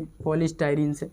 तो अभी आपने कितने पढ़े, 3 पढ़े। इथीन से पॉलीथीन बनाई, प्रोपीन से पॉलीप्रोपीन बनी, स्टाइरीन से पॉलीस्टाइरीन बनी। कैसे बना, क्या, जैसे मान लीजिए ये पूछ लेता, रिएक्शन दे दिया, यही कैसे रिप्रेजेंटेशन है इसका, पहचानिए कौन सा पॉलीप्रोपीन, कौन सा स्टाइरीन है, कौन सा इथीन है, ये सब दे दिया तो बस आपने बना दिया, ठीक है, हो गया। ये सारी चीज़ें आपकी कंप्लीट हो जाएगी। मोनोमर, पॉलीमर, उसके यूज अभी कंप्लीट नहीं हुआ बच्चा, यहाँ पे जगह नहीं है, ठीक है। 3 हुए, फिर से 3 लिखते हैं, 6 4 10, टोटल 10 लिखने हैं, ठीक है। तो ये इथीन, आपका प्रोपीन, स्टाइरीन, ये कंप्लीट हुआ। उसके बाद आप एक्राइलोनाइट्राइल, जिसे विनाइल साइनाइड भी कहते हैं, एक्राइलोनाइट्राइल पढ़ेंगे, कौन से, चौथे नंबर पे, एक्राइलोनाइट्राइल, एक्राइलोनाइट्राइल इसी से बनाया जाता है, सेलुलोज डेरिवेटिव। एक्राइलोनाइट्राइल क्या होता है दिखाते हैं, विनाइल साइनाइड एक्राइलोनाइट्राइल कहते हैं इसे, मोनोमर इसका है एक्राइलोनाइट्राइल, एक्राइलो। बस आप एक बार अगर रफ में इसे बना के लिख लिए ना मेरे साथ, बस ख़त्म। विनाइल साइनाइड बोलते हैं इसे, क्या बोलते हैं, विनाइल साइनाइड, CYNIDE, साइनाइड। जैसे आप लोग जानते हैं विनाइल का फार्मूला क्या होता है, विनाइल का CH2 डबल बॉन्ड CH, उसके साथ जो भी ग्रुप लगा, यहाँ पे क्लोरीन नहीं तो भाई विनाइल क्लोराइड Cl लगा, विनाइल साइनाइड CN लगा, वहाँ Cl यहाँ CN। देखिए vinyl CH2 double bond CH, उसके साथ लगा है साइनाइड CN, ठीक है, ये हो गया विनाइल साइनाइड। अब इसी का पॉलीमराइजेशन करा दीजिए, CH के साथ CN आया, उसके बाद सिंगल बॉन्ड CH2, ठीक है, ऐसे करके दिखाते हैं, रिप्रेजेंट N नंबर, ठीक है। क्या बना, पॉली एक्राइलोनाइट्राइल पैन, क्या पैन, पॉली एक्राइलोनाइट्राइल, पैन माने तवा नहीं, ठीक है, ये पैन दूसरा, पॉली एक्राइलोनाइट्राइल है, क्या है ये, poly acrylonitrile, PAN, pan, poly माने मैनी एक्राइलोनाइट्राइल से बना इसलिए नाम पैन पड़ा। अब इसका यूज क्या होगा, इसका यूज होगा आपका wool derivative, wool derivative for commercial use,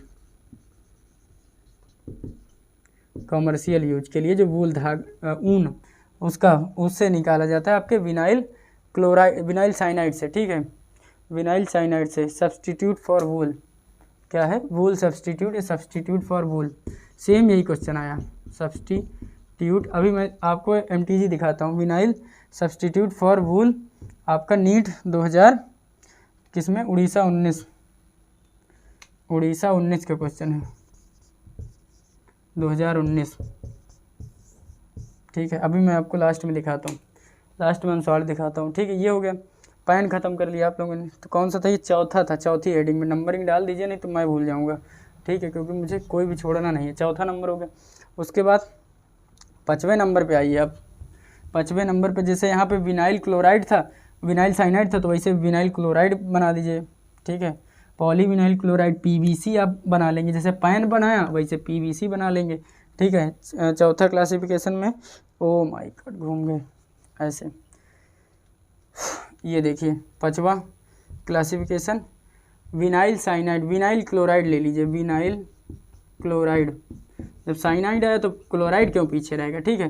तो CH2 double bond CH, chloride है तो Cl, तो ये पॉलीमराइज होके क्या बनाएगा, देखिए ये कंडेंस होगा CH के साथ यहाँ Cl, सिंगल बॉन्ड CH2, या CH2 CHCl कर देते, और उसका ये होल N, ये क्या बनाया आपका PVC, पॉलीविनाइल क्लोराइड। जैसे वो PAN था, पैन था, जैसे PVC है, यानी PVC पाइप्स वगैरह बनानी काम आती हैं, पाइप्स वगैरह, ठीक है।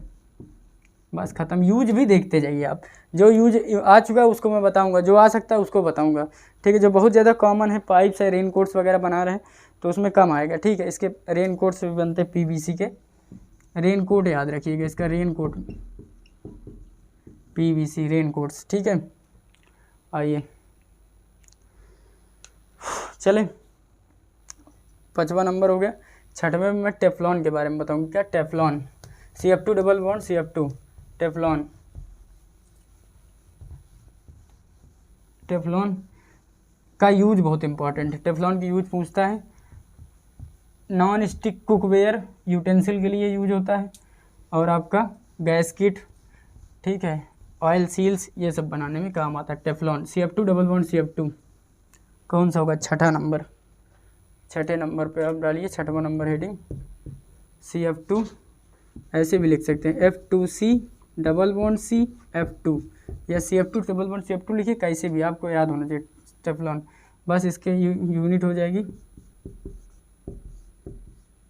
CF2 होल N, टेफ्लॉन है ये। क्या है? टेफ्लॉन, टेफ्लॉन, एवरलॉन, एक्राइलन इसे कहते हैं। इसका क्या यूज है? आप इसका यूज लिखिए, non stick cookware, non stick cookware घर में देखा होगा, कुकवेयर, नॉन स्टिक कुकवेयर। फिर उसके बाद नॉन स्टिक कुकवेयर के बाद आप इसमें लिखेंगे गैस किट में यूज होता है, गैस किट्स में, ऑयल सील्स में, ऑयल सील्स, ठीक है। ये ख़त्म हो गया ऑयल सील्स के लिए, बस ख़त्म। आइसोप्रीन, फिर क्लोरोप्रीन, 5वां नंबर तक हुआ, 6ठा नंबर है ये। फिर 7वां नंबर देखते हैं, ठीक है।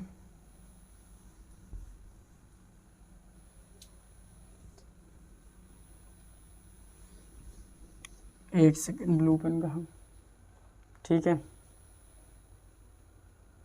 आइसोप्रीन डाली हेडिंग, आइसोप्रीन। ये टी-शर्ट की धज्जी उड़ गई,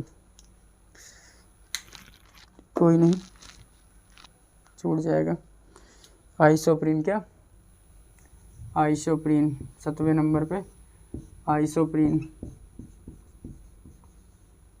आइसोप्रीन। आइसोप्रीन को कैसे बनाना है? ये लगता गया, ध्यान नहीं दिए ना, ठीक है। ये क्या होता है? 2 मेथिल 1,3 ब्यूटाडाइन, इसको और क्या कहते हैं आइसोप्रीन को? 1,3, 3 मेथिल, थर्ड पे मेथिल ग्रुप होगा, 3 मेथिल 1,3 ब्यूटाडाइन, ठीक है। CH2 double bond C, single bond CH2 butane बनाना है ना, 4 कार्बन, CH2 CH, ठीक है। और यहाँ पे क्या होगा? आपका मेथिल ग्रुप लगा होगा, ठीक है। देखिए 3 मेथिल 1,3 ब्यूटाडाइन हुआ, यहाँ भी डबल बॉन्ड CH2, ये हुआ 3 मेथिल यहाँ, अरे यहाँ से नंबरिंग कर लीजिए, चाहे यहाँ से 1 2 3 4, ठीक है, 1 2 3, तो 3 पर मेथिल हुआ, ठीक है, 1 1 कामा 3 पे क्या हुआ, डबल बॉन्ड है, डाइन और ब्यूटेन पूरा कंपाउंड है, 1 3 ब्यूटाडाइन। अब इसमें क्या करना है आपको, ये वाले बॉन्ड ब्रेक कर देने हैं, क्या करना है, ये ब्रेक करना है, ठीक है, ये ब्रेक करना है बस। देखिए CH2 C, इसके बाद ये बीच में डबल आ जाएगा, CH सिंगल बॉन्ड CH2, इसका होल N, यहाँ पे आपका CH3, ये क्या हो गया, आइसोप्रीन, आइसोप्रीन पॉली आइसोप्रीन, ये क्या पॉली आइसोप्रीन हो गया, पॉली आइसोप्रीन, ठीक है। बस ये आइसोप्रीन पॉली आइसोप्रीन तैयार हो गई आपकी, ठीक है। आइसोप्रीन पॉली रबर लैटेक्स बनाई जाती है इससे, रबर लैटेक्स, क्या रबर लैटेक्स, रबर लैटेक्स बनाई जाती, क्या बनाई जाती है, रबर लैटेक्स, रबर लैटेक्स, कोई नहीं होता रहता है। आइसोप्रीन के बाद हम लोग पढ़ेंगे क्लोरोप्रीन, क्लोरोप्रीन ही मिलके क्या बनाएगी, नियोप्रीन बनाएगी, नियोप्रीन, ठीक है। बस इसको देखते रहिए, टेफ्लॉन हटा रहा हूँ, छठा नंबर, छठा नहीं 7वां हुआ, अभी एक कम करा देते आप, सबकी नंबरिंग 8+2 में 10 पढ़ाना है आपको, 7वां हो गया, अब 8वां नंबर आइए।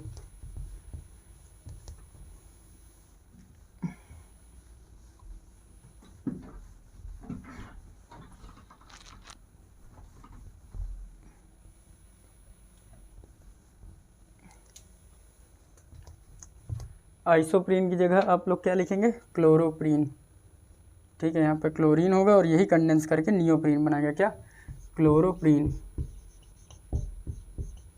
ये क्या होगा, जैसे ये 3 मेथिल 1,3 ब्यूटाडाइन था, उसमें 3 पोजीशन में chlorine, 3 chlorine 1,3 butadiene, same structure बनेगा, ठीक है। जैसे CH2 double bond C single bond CH double bond CH2, ठीक है। ये देखिए 1,3 पोजीशन पे 1 2 3 इस पर क्लोरीन लगा दीजिए, ठीक। ये बॉन्ड टूटेगा, हटाओ इसे, देखो ये बॉन्ड टूटा, ये टूटा, अब क्या बनाना है आपको, CH2 सिंगल बॉन्ड C हो गया, यहाँ बीच में डबल हो जाएगा, ठीक है। फिर CH2 सिंगल, ये सिंगल हो जाएंगे लास्ट के और बीच में डबल हो जाएगा, CH2 single bond C double bond C CH CH2 CH CH2 ना, ये हो जाएगा, और इसका क्या होगा, होल N। क्लोरोप्रीन बन के नियोप्रीन, यही है सिंथेटिक रबर, नियोप्रीन। और ये क्या बनाएगी आपकी, सिंथेटिक रबर, टायर वगैरह, टायर ऑटोमोबाइल्स के टायर्स इसी से बनाए जाते हैं, ठीक है। अब जो इसमें थी 1,3 मेथिल ब्यूटाडाइन, ठीक है, नियोप्रीन तो सिंथेटिक वाली है, क्लोरोप्रीन कैसी 1,3 मेथिल 1,3 ब्यूटाडाइन, ऑल सिस कन्फिगरेशन है, अगर नीचे वाले में लिखा रहा हूँ, ये वाले में अगर क्या है, ऑल सिस कन्फिगरेशन है, ऑल सिस कन्फिगरेशन है 1,3 ब्यूटाडाइन में, तो ये क्या है, सिस 1,4 पॉली आइसोप्रीन है, सिस 1,4 पॉली आइसोप्रीन, अलग से लिख लो इसे, चाहे 2020 का यही क्वेश्चन आया, आइसोप्रीन। ये क्या है, नेचुरल रबर है, ऑल सिस कन्फिगरेशन नेचुरल रबर, प्राकृतिक रबर, ठीक है, नेचुरल रबर। और इसमें डबल बॉन्ड की वजह से क्या होता है, GI शो करता है, अभी दिखाया था, इसमें ज्योमेट्रिकल आइसोमेरिज्म भी शो होता है, एक इंपॉर्टेंट बात।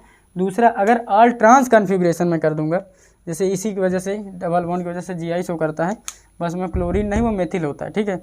ये अगर ऑल ट्रांस कर देते हैं हम, ऑल ट्रांस कन्फिगरेशन कर देते हैं, तो क्या होता है, नेचुरल नहीं, फिर ये गट्टा पर्चा NCERT से बाहर का है, लेकिन हो सकता है उनको पेपर वालों को क्या, रबर बहुत पसंद है। 2016 फेज 1 में पूछा, नेचुरल रबर ऑल सिस कन्फिगरेशन पॉली 1,4 आइसोप्रीन बनाया, उसके बाद पूछा इस बार 2020 में recent question which of the following is natural natural rubber, उसमें सिस 1,4 पॉली आइसोप्रीन आंसर लगा। अभी मैं आपको आंसर दिखाता हूँ, ठीक है।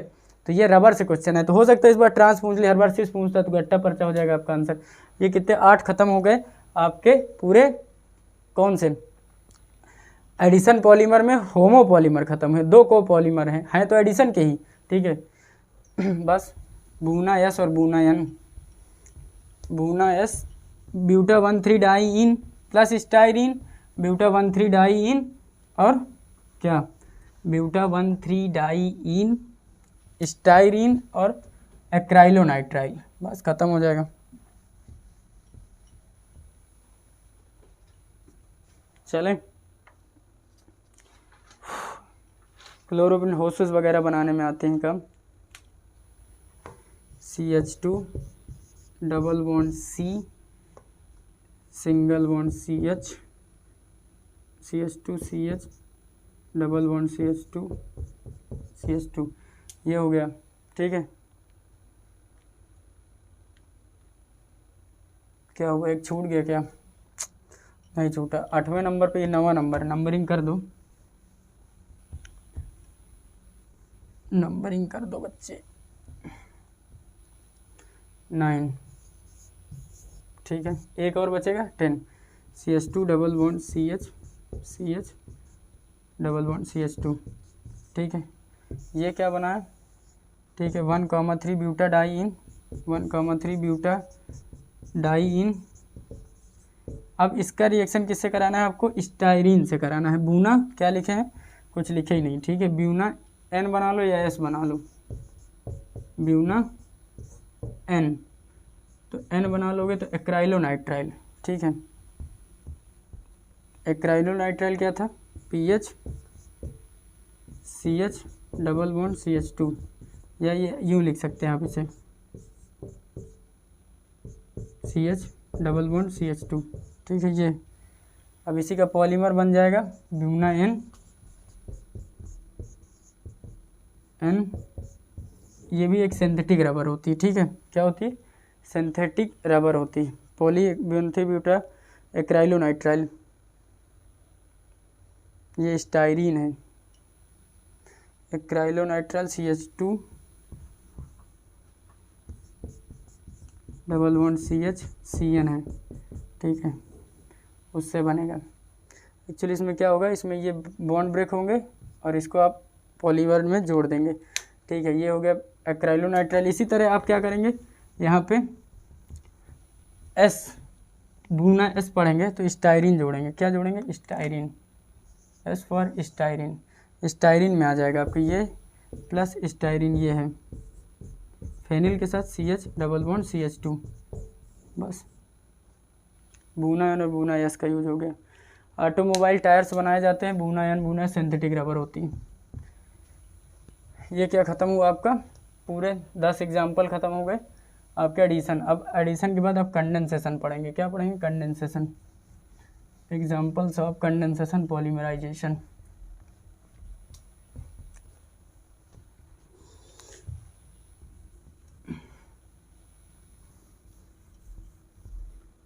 कंडेंसेशन में भी होमो होगा, को होगा, लेकिन इसमें ज़्यादातर को पॉलीमराइजेशन वाले होंगे।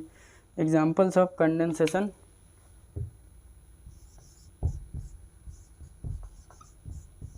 एग्जाम्पल ऑफ कंडेंसेशन पॉलीमर, इसमें भी आपको 7-8 पढ़ने हैं। फिर उसके बाद आप क्या करेंगे,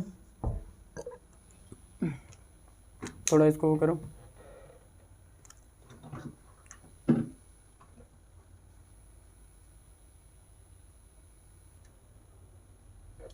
तो अभी तक हम लोगों ने एग्जाम्पल ऑफ एडिशन पॉलीमराइजेशन के बारे में पढ़ा। एडिशन पॉलीमराइजेशन 8 + 2 है 10 पढ़ा है टोटल। 8 कैसे, आपके होमो पॉलीमराइजेशन के, 2 को पॉलीमराइजेशन के। इसके बाद हम एडिशन ऑफ कंडेंसेशन पॉलीमराइजेशन करेंगे, जिसमें पॉलीमर क्या होगा, कंडेंसेशन के थ्रू जो होगा वो क्या होगा, उसको आपका बनाएगा पॉलीमर्स। ठीक है, भूल गए थे। आइए, इसका क्या होगा, जैसे हम लोग लेते हैं example हेक्सामेथिल diamine plus adipic acid. देखो हेक्सामेथिल डाइअमीन, ये हेक्सा है, डाइअमीन रटना नहीं आपको, NH2, इधर भी NH2, तो ये क्या हो गया, hexamethyl diamine plus adipic acid. Adipic acid क्या होती है, CH2 whole 4 C double bond OH या COOH, आप ऐसे लिख सकते हो पूरा, उधर भी COH खोल के। ठीक है, अब ये क्या होते हैं, हेक्सामेथिल डाइअमीन है, this is your hexamethyl diamine, hexamethylene diamine plus adipic acid, ये बनाएगा नाइलॉन डबल सिक्स। इसका कैसे होगा कंडेंसेशन, यहाँ पे ये आपके मोनोमर हैं, फिर यहाँ पे पॉलीमर बनेगा, फिर उसका यहाँ पे यूज होगा, ठीक है। मोनोमर ये बना, पॉलीमराइजेशन कैसा होगा, इसका एक एच निकाल दीजिए, एक एच निकाल दीजिए, इसका ओ एच बाहर और इसका ओ एच बाहर, देखिए आइए ऐसे होगा एच एन, ये हुआ।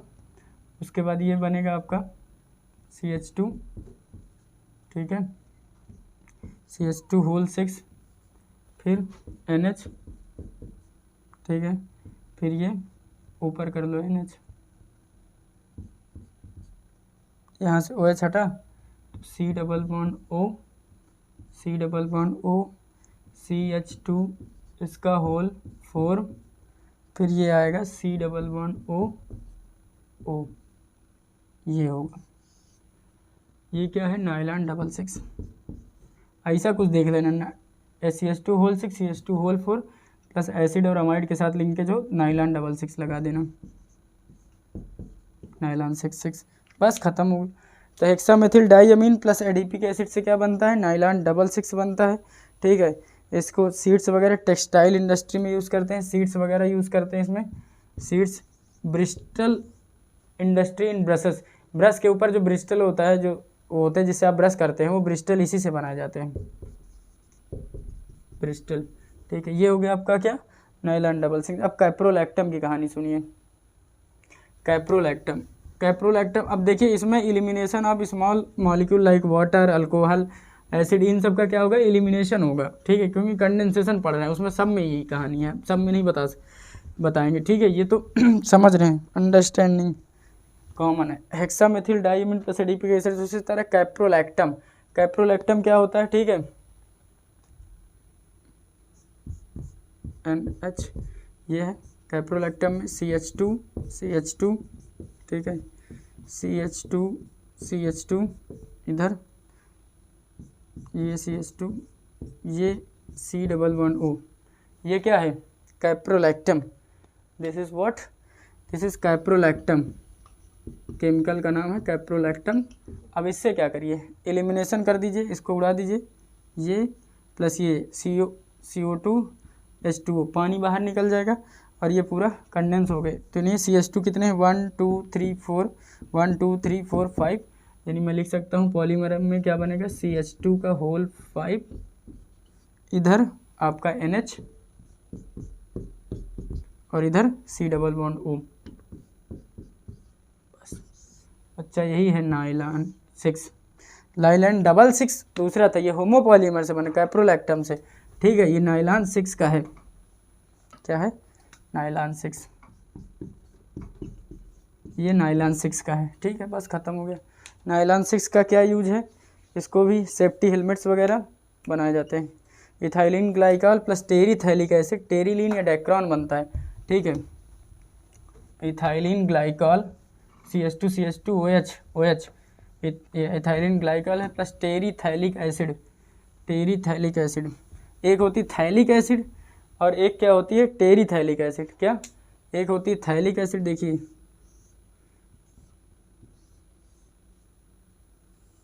देखो बेंजीन को क्या किया है, जैसे ये बेंजीन है तो इसको बेंड कर दिया है सिर्फ, बस और कुछ नहीं।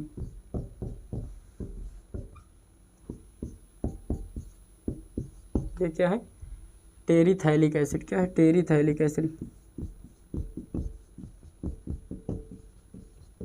प्लस इसमें क्या करिए इथाइलिन ग्लाइकॉल मिलाइए, क्या इथाइलिन ग्लाइकॉल, इसका फार्मूला क्या होता है CH2 इधर OH और इधर OH, ये क्या है इथाइलिन ग्लाइकॉल है, इथाइलिन ग्लाइकॉल, इससे क्या मिलके बनेगा terephthalic acid plus ethylene glycol plus terephthalic acid, terylene या डेक्रॉन बनाता है, क्या बनाता है टेरीलीन प्लस डेक्रॉन बनाता है। इसमें भी सेम आपको पॉलीमर में क्या करना है, पॉलीमर में ये OH उड़ाना है, इधर से H उड़ाना है और इधर से इसका OH उड़ाना है और इधर इसका H उड़ाना है, बस उड़ा दो जोड़ दो, देखना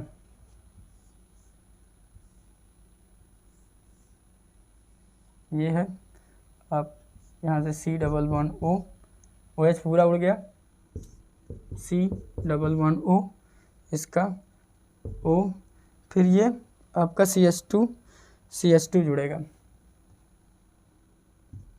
CH2 और ये इधर O। बस यही, ये मैंने समझाने के लिए बताया कि कैसे आपको बनाना है। इसका क्या करेंगे आप, N बनाएंगे। ये क्या बन गया, टेरीथाइलिक एसिड प्लस इथाइलिन ग्लाइकॉल से आपका टेरीलीन या डैक्रॉन, इसी का दूसरा नाम है टेरीलीन या स्लैश डैक्रॉन और लान एक्रिलिन इसे बोलते हैं। इसमें सेफ्टी हेलमेट बनाया जाता है, वहाँ यूज की जगह नहीं बची, सेफ्टी हेलमेट्स बनाए जाते हैं। ठीक है, ये ख़त्म हुआ आपका। अब देखिए इथाइलिन ग्लाइकॉल के साथ टेरीथाइलिक एसिड, एक है थैलिक एसिड। अब आप थैलिक एसिड अगर उठा लेंगे तो उसमें क्या बनाएंगे, थैलिक एसिड उठा लेंगे तो आपका बन जाएगा ग्लिप्टल, जो लिक्वर और पेंट्स और लिक्वर्स में यूज होगा। टेरीथाइलिक एसिड को हटाते हैं, ठीक है, टेरीथाइलिक एसिड को हटाते हैं और आप क्या करेंगे, उसको एज इट इज बना रहने दीजिए। ठीक है, इथाइलिन ग्लाइकॉल आपको दिख रहा होगा। अब देखिए थैलिक एसिड क्या होती है, ये थैलिक एसिड है, ये थैलिक एसिड है। यहाँ पे C11OOH और यहाँ पे C11OOH। अब क्या करना है साहब, इसको हमें जैसे ये है, इसको ऐसे बेंड करना है। ठीक है, देखिएगा जैसे इसमें ये बेंड है, फिर से दूसरी बनाते हैं, इसको पलट के बनाइए। अब पोजीशन देखिए चेंज नहीं होगी, ठीक है,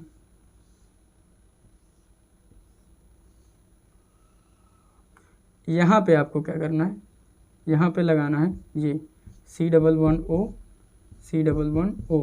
ठीक है, इधर से OH उड़ा, O इधर से OH उड़ा, ठीक है, प्लस इसका H और इसका OH गायब करिए। ठीक है, ये CH2O, बस ये क्या बन जाएगा आपका, ये बन जाएगा आपका, जैसे वो टेरीथैलिक एसिड था, ये थैलिक एसिड है, इसमें ग्लिप्टल बना, ये वो टेरीलीन डैक्रॉन बना था, ये ग्लिप्टल। ठीक है, ये किसमें, पेंट और लिक्वर्स में यूज होगा, पेंट, ये बहुत इंपॉर्टेंट इसका यूज है। पूछेगा पेंट्स में कौन सा पॉलीमर यूज होता है, तो आप आंसर बताएंगे ग्लिप्टल यूज होता है। पूछेगा इसका मोनोमर यूनिट बताइए, तो आप बताएंगे आपका ये ethylene glycol plus phthalic acid PTH। ठीक है, याद रखना ये थैलिक एसिड है, वो टेरीथैलिक एसिड थी, जो टेरी से टेरी पड़ा, टेरीलीन डैक्रॉन, उसमें नाम टेरी पड़ रहा है तो उसका टेरी वाले के टेरी के साथ रखे। जैसे ग्लिप्टल के साथ पेंट्स बनते थे, लिक्वर्स LACQUERS, बस खत्म। इन सब चीज़ों में पेंट इंडस्ट्रीज़ में इसको यूज करते हैं, किसको, आपके टेरीलीन या डैक्रॉन उधर हो गया ब्रशेस के लिए, और ये आपका ग्लिप्टल हो गया थैलिक एसिड के साथ, ये खत्म हो गया। बस फिनॉल फॉर्मेल्डिहाइड पढ़ेंगे। ठीक है, फिनॉल फॉर्मेल्डिहाइड रेजिन्स में ये भी इम्पॉर्टेंट है, इसमें भी अगर लीनियरली अरेंज हो रहा है नोवोलाइट बनेगा, कंडेंस होके साइक्लिक या ब्रांच बना रहा है तो क्या बनेगा वो देखते हैं। नोवोलाइट फॉर्मेल्डिहाइड के साथ phenol formaldehyde resins, phenol formaldehyde क्या बनाएगा, तो पेंट का पूछे ग्लिप्टाल, ब्रशेस इंडस्ट्री टेरीलीन या डैक्रॉन, ठीक है, और लॉन एक्राइलन, सब नाम उसी का, बस ख़त्म हो गया। आइए, ठीक है, नोवोलाइट है, एक है बैकेलाइट, से ये फिनॉल है, फिनॉल है। अब इसका फॉर्मेल्डिहाइड के साथ रिएक्शन, फॉर्मेल्डिहाइड का फॉर्मूला क्या है, HCHO। ठीक है, एक बात समझिए, देखिए इसको हम ये लिख सकते हैं HCHO को C11OH2, H2C11 हो सकता है, ये इधर टूटेगा, इसमें प्लस इसमें माइनस, इसका प्रोटोनेशन कराइए H प्लस के प्रेजेंस में, क्या हो जाएगा, इसका प्रोटोनेशन करें CH2, इधर H, इधर ये H देगा इसको, तो क्या हो जाएगा CH2OH हो जाएगा। क्या हो जाएगा, ये मैकेनिज़्म थी, ये इतने बताना पड़ा, इसको निकाल के ये बताए। ठीक है, अब इसको आइए पॉलीमर जोड़िए, इसी में CH2H जुड़ता जाएगा, क्या होगा CH2H जुड़ता जाएगा, OH के साथ CH2H जुड़ा, CH2H कहाँ से आया, फॉर्मेल्डिहाइड से आया, प्रोटोनेशन के बाद ये हुआ। फिर दूसरे में फिर से ऐसे ही 2 जुड़ेंगे, इसके यूनिट बनती जाएगी CH2H। यहाँ पे बहुत पास में हिंड्रेंस ना हो, to avoid hindrance so I can't join it in meta position. OH के साथ CH2OH पहले से था, यहाँ पे ये वाले का बना और इसका यहाँ बन जाएगा CH2H। अब इसका क्या करना है, इसमें प्रोटोनेशन हुआ, ये इसके साथ यहाँ पे जाएगा, इसको इसमें शिफ्ट कराते जाना है आपको। तो पॉलीमर इसका कैसे बनाना है देखना बस 1 सेकंड लगेगा, सिखाता हूँ। ये दिख रहा है नीचे तक, ये इधर CH2 का 1 यूनिट, इसको रफ कर रहे हैं, ब्लू से बनाएंगे, ठीक है। इसका 1 यूनिट इधर एक बाइंडिंग साइड छोड़ दिया, ठीक है। फिर यहाँ पे CH2 ये वाला किससे ज्वाइन करेगा, 2-3 ऐसे करके आप बना लो चाहे पहले, ताकि आसानी हो। CH2 इसके साथ जुड़ा, यहाँ पे CH2 इसके साथ जुड़ेगा, फिर यहाँ CH2 होगा एंड सो ऑन। तो ये पूरी क्या है, नोवोलाइट फॉर्मेल्डिहाइड रेजिन। ये क्या है, लीनियरली अरेंज है, नोवोलाइट फॉर्मेल्डिहाइड रेजिन, ख़त्म हो गया ये नोवोलाइट। अभी इसी का क्रॉस लिंकिंग करा के आप बनाएंगे, आप क्रॉस लिंकिंग बना के बाइकेलाइट बनाएंगे। क्या बनाएंगे, बाइकेलाइट, ठीक है। इसका ख़त्म हो गया, और कुछ बस बाइकेलाइट। अब बाइकेलाइट कैसे बनाना, देखिए इसी को क्या करेंगे हम लोग, CH2H पूरा बनाते जाएंगे और इसी का मिरर इमेज उल्टा कर देंगे, ठीक है। तो इसको तरफ करना पड़ेगा, इसके नीचे तो जगह नहीं है, ठीक है। यहाँ से देखते हैं, ये सब हटा रहे हैं, कंडेंसेशन पॉलीमर आप जान के। क्रॉस लिंकिंग में क्या बना, नोवोलाइट बना, क्या बना, नोवोलाइट, ठीक है। इसको भी रख करो, क्रॉस लिंकिंग में क्या बना, नोवोलाइट बना। अब इसका वो करते हैं, देखिए ब्लैक से ही ज़्यादा सही दिख रहा है। क्या करना है, यही उठाना है, 3 बना लो,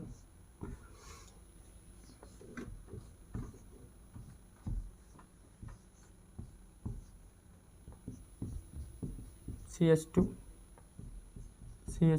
ये इसके साथ इधर एक बाइंडिंग में छूटा होगा, इधर भी कहीं छूटा होगा, ठीक है। इधर OH। अब इसी यूनिट को CH2 के थ्रू जोड़ दो, क्या कर दो, CH2 के थ्रू जोड़ दो। बस नोवोलाइट में CH2 के थ्रू जोड़ देते हैं तो हमें बाइकेलाइट मिल जाता है। कैसे, इसके सबके साथ CH2 के साथ इसकी लिंकिंग कराइए। यहाँ CH2 है, इससे CH2 है, कहाँ से आया सब बताए, फर्जी नहीं चल रहा है कुछ, ठीक है। फिर अब इसी का मिरर इमेज कैसा होगा, जस्ट इसका अपोजिट उल्टा। देखो याद करने का बहुत अच्छे तरीके बताए रहे हैं, क्योंकि क्वेश्चन में आएगा वहाँ पे 4 एग्जाम में ऐसे ही क्वेश्चन, एकदम सारे क्वेश्चन ऐसे लगेगा सब कुछ एक ही दिख रहा है, लेकिन बस आपको बारीकियाँ पकड़ना है, कुछ में पोजीशन अलग गलत होंगी। अब इसका OH का नीचे आएगा, ये OH नीचे आएगा, और ये जो CH2 ऊपर लिखे हैं ये और ये नीचे चले जाएंगे, ऐसे हो जाएंगे। यानी इसको क्या किया, उसको पलट दिया उठा के, ठीक है।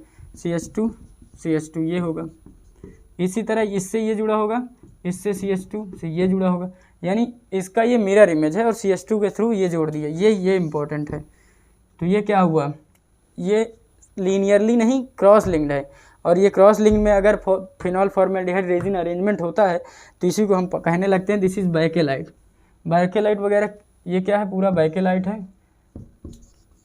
बाइकेलाइट इसका मोनोमर बताया, फिर इसका पॉलीमराइजेशन दिखाया, किसमें यूज होता है, कॉम्ब में, कंघा वगैरह में बनाने में बाइकेलाइट यूज होता है, ठीक है। बस ख़त्म हो गया ये यूरिया फॉर्मेल्डिहाइड रेजिन। फिर example of biodegradable, various handle of utensil लिख सकते हैं आप, कॉम्ब है, वेरियस हैंडल ऑफ यूटेंसिल, जो NCERT में दिया है तो वो छोड़ नहीं सकते, वेरियस हैंडल ऑफ यूटेंसिल। बस ख़त्म हो गया। चलें, यूरिया प्लस फॉर्मेल्डिहाइड, ये क्या था, पूरा दिखाया bakelite. Urea plus formaldehyde, urea formaldehyde resin बनाएंगे, कैसे बनाते हैं दिखाते हैं आपको। अब तो आप दो चीज़ का नाम दिया रहेगा पॉलीमर तो आप अपने आप बना लेंगे, बस आपको ट्रिक पता होगी, क्योंकि ट्रिक बताएं सारी सब वही फॉलो हो रही, बस आपको निकालना कैसे। देखिए आपको पता होना चाहिए यूरिया का फार्मूला क्या होती है, नाच CO नाच, रटने के लिए NH2C double bond O NH2, ये क्या है अमोनिया, यूरिया है, नाच CO नाच क्या है यूरिया। अब फॉर्मेल्डिहाइड क्या था HCHO, इसका क्या करना है, एक H गायब करना है और इसका OH गायब करना है, क्या बनेगा देखो,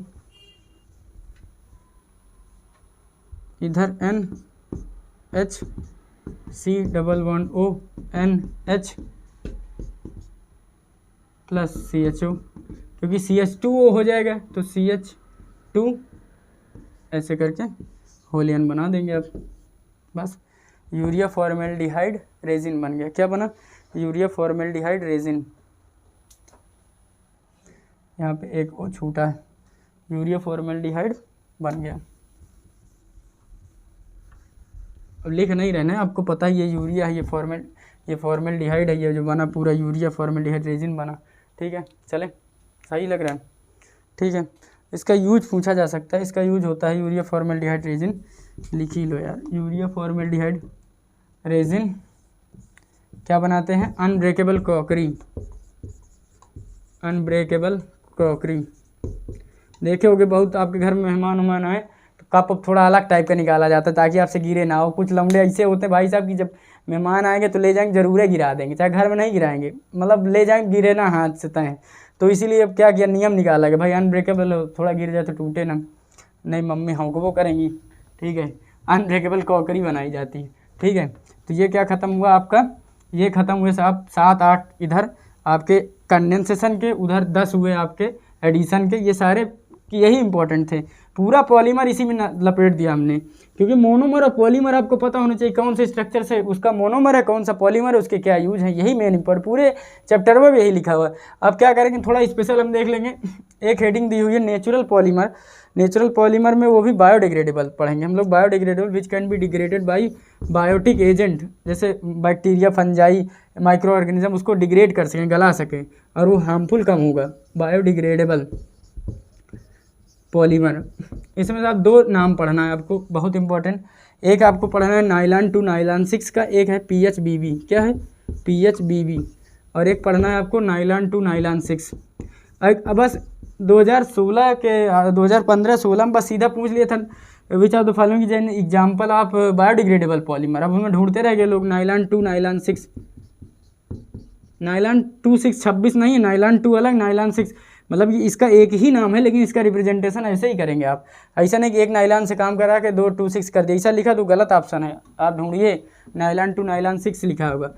PHBB हेक्सामेथिल, इसका जो होता है 3 hydroxy butanoic acid plus 3 hydroxy pentanoic acid, 3 hydroxy butanoic acid.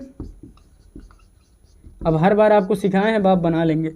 3 hydroxy butanoic acid plus 3 hydroxy pentanoic acid, pentane एक कार्बन और बढ़ा देना, पेंटेनोइक एसिड, इनसे मिलके क्या बनेगा आपका PHBB बनेगा। क्या बनेगा PHBB, ये इसका पूरा फुल फॉर्म क्या होता है, पॉली, दिख रहा है इधर, पॉली बीटा हाइड्रोक्सी ब्यूटाइरेट, बहुत थोड़ा बड़ा नाम है, ब्यूटाइरेट। देखो ये PHB का ख़त्म हुआ है, पॉली बीटा हाइड्रोक्सी ब्यूटाइरेट को बीटा हाइड्रोक्सी वेलरेट, पूरा नाम लिख ही देते हैं ना हम, काहे परेशान हो रहे हो आप। इसका देख लिए मोनोमर, इसका मोनोमर देख लिए तो पॉलीमर के साथ ये रिएक्ट होके बना लेंगी, होलियन लगा देना बस। PHBB पूरा नाम क्या था, पॉली बीटा हाइड्रोक्सी ब्यूटाइरेट को बीटा हाइड्रोक्सी वेलरेट। अब सर आपको कैसे याद होगा, आप कैसे याद करेंगे, इधर देखिए P पकड़ना है आपको, तो पॉली, फिर बीटा लगाना है और इधर भी दूसरे नाम को बीटा के साथ, इसको पॉली बीटा इसको को बीटा, फिर हाइड्रोक्सी ब्यूटाइरेट बी से, और वी है तो हाइड्रोक्सी वेलरेट। बस हाइड्रोक्सी वेलरेट हाइड्रोक्सी ब्यूटाइरेट अलग रखिए, और एक में पॉली बीटा करिए, एक में को बीटा करिए। बस ऐसे आप तोड़ के नाम हमें जैसे याद किए वैसे आपको याद करना है।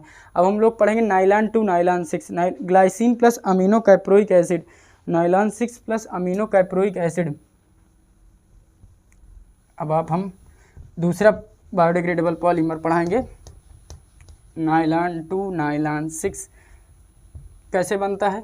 ग्लाइसिन अमीनो एसिड, जिस दिन बायोमॉलिक्यूल पढ़ाया था उस दिन ग्लाइसिन का स्ट्रक्चर बनाया था, क्या था, एक कार्बन के साथ COOH था, एक तरफ NH2 था, एक तरफ H था, और जो ये R पोजीशन यहाँ भी H ही था, तो ग्लाइसिन बन गया था, इसलिए ऑप्टिकली इनएक्टिव था, यहाँ कायरल कार्बन ही नहीं जनरेट हुआ।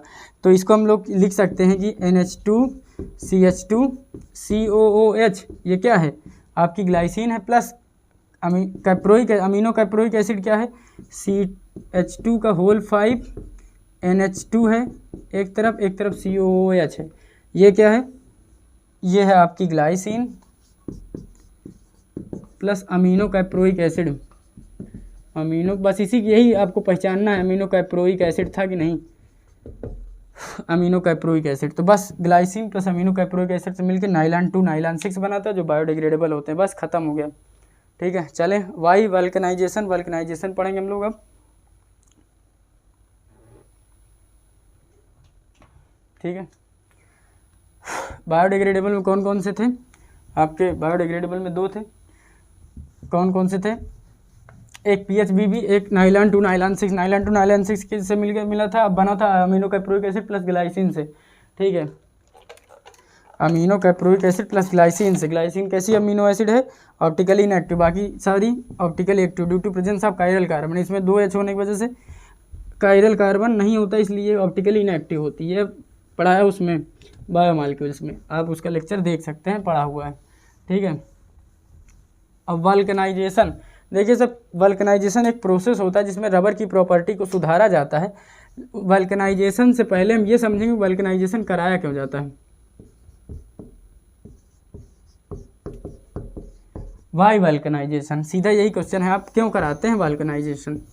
जब हम नेचुरल रबर को देखते हैं सर, जैसे नेचुरल रबर है, जब नेचुरल रबर है या रा रबर है, कच्चा माल है उसका रबर, तो जब उसको देखते हैं और उसको जब अगर हीट करते हैं तो वो क्या हो जाती है, सॉफ्ट हो जाती है। जैसे प्लास्टिक वोस्टिक पन्नी उन्नी, देखिए अगर आप उसको गला देते हैं तो वो पकड़ने में चिपकता है, सॉफ्ट हो जाता है, फिर उसको कुछ देर छोड़ दीजिए तो एकदम हार्ड हो जाता है। तो सॉफ्ट होता है, नहीं हीट करने पे सॉफ्ट हो जाता है। कूलिंग में जब उसको ठंडा करते हैं, कूलिंग में ये कैसी हो जाती है, सॉफ्ट की जगह कूलिंग कर दिए तो हार्ड हो गई, ब्रिटिल हो गई। लेकिन इसमें और ख़ास कमी है, जैसे कि ये ऑक्सीडाइजिंग एजेंट के थ्रू नॉन रेजिस्टेंट है। क्या है, नॉन रेजिस्टेंट। ये सारे पॉइंट बस आपको समझने हैं। Non resistance to oxidizing agent, oxidizing agent मतलब रेजिस्टेंस नहीं प्रोवाइड है, मतलब वो उसमें अटैक कर सकता है, ये है।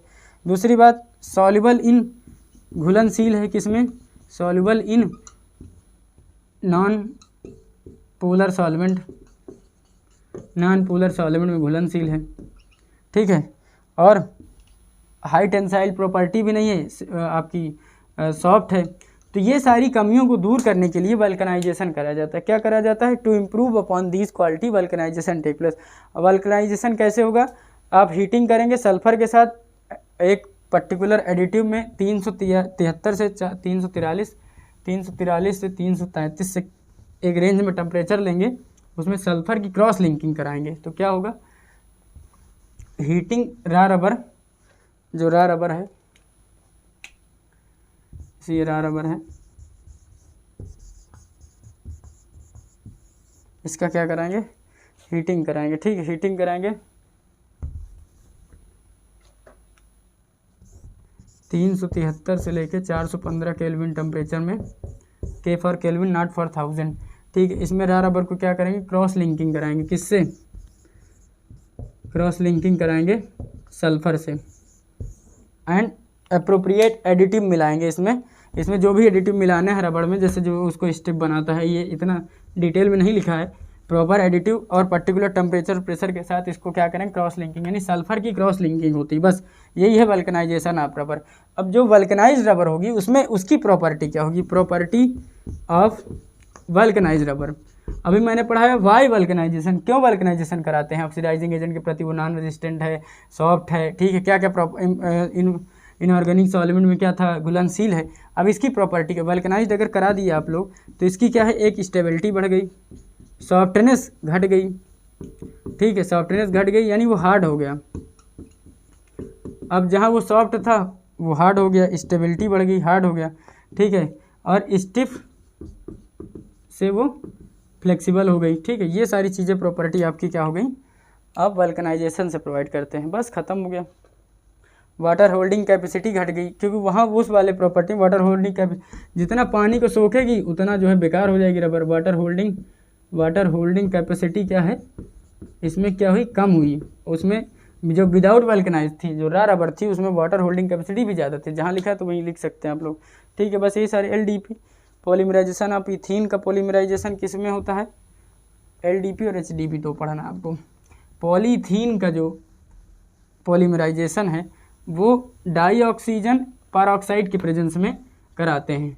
उससे क्या प्राप्त होता है, आपको क्या प्राप्त होता है, LDP लो डेंसिटी पॉलीथीन, और एक होती है हाई डेंसिटी पॉलीथीन, ठीक है। 350-570 केल्विन, बहुत ज़्यादा टेम्परेचर लेना पड़ता है। Free radical, inert, flexible, insulator, squeeze bottle, ये सब बनते हैं।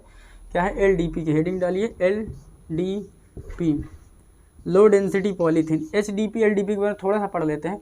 LDP में क्या करते हैं सर, पॉलीथीन को, पॉलीथीन जैसे है, जिसे या इथीन या पॉलीथीन, इसका पॉलीमराइजेशन, इथीन का पॉलीमराइजेशन होता है, पॉलीमराइजेशन होता है किसमें, डाई ऑक्सीजन एंड परऑक्साइड के प्रेजेंस में,